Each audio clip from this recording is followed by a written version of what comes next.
Hello scientists, welcome to day 4. It's our final day of our egg lab. Last night, Egbert and Shelly went into distilled water for 24 hours. And they don't look quite the same as they did yesterday. So if you remember yesterday, they were really like sunken in, kind of shriveled, deflated, and they looked like they had lost a lot of their egg quality. So they lost their mass, they lost some of their circumference, some of their height. And after 24 hours, they look sort of like eggs again. And Evie's gonna tell us what observations you made about our egg here. So what did you tell me about the shell? The shell was coming off. Yeah, so I can actually, when I was kind of washing this off under some water and patting it dry, some of that shell is actually coming off on my fingers. So that's why you're seeing that clear membrane that lies underneath the actual shell. And then what else did you notice about it? It was bouncy. It looks like it's bouncy. So we look at it, it's got a little bit of kind of like a bouncy texture to it. And if I kind of roll it around, I know, she just wants to bounce it. If you see, I can roll it around and you can kind of actually see the yolk still in there. And then what were your qualitative observations about it? It's swollen and it feels like a water balloon. Yeah, it feels like a water balloon, definitely. And he's saying that it's kind of swollen. It's like full of fluid. So in your observations, make sure you try to think about what happened in terms of movement through the membrane, what might have gone into our membrane to make our egg swell that way. So last night it was in distilled water. I'm gonna say that our eggs are very fat and round today. Oops. Yep.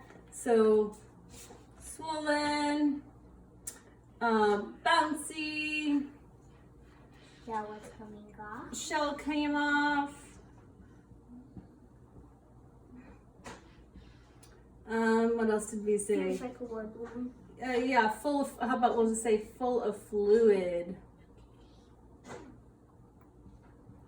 And in terms of movement, you might want to think about what material might have gone into that cell membrane to make our eggs look the way that they are looking today. And I'm gonna say that Shelly is looking the same. And then we went to take our quantitative observations. So the first quantitative observation that we took was the height of Egbert. So again, using our string from the top of him to the bottom of him, over to the ruler on the metric side.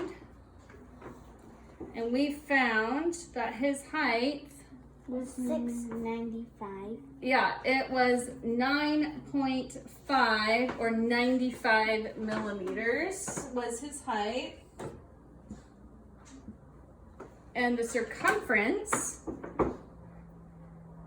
so he has a very nice waist today for me to measure at.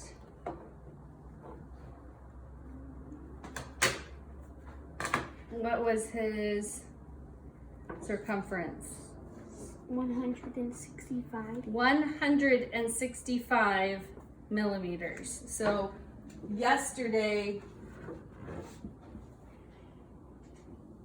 he was only, what did I have? 125 millimeters. So he grew his girth by about 40 millimeters yesterday. So he got quite a bit bigger. And we're gonna take Shelly out. And we're going to get his mass. And he was very close. So I went over here and I thought he might tip the scales at 100, but he was slightly smaller than that. So he's in the 90s today.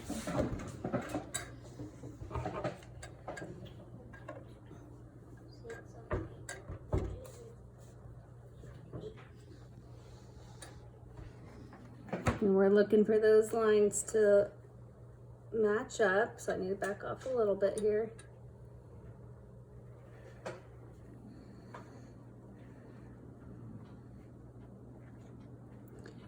So he is at 97.6 grams today. 97.6 grams.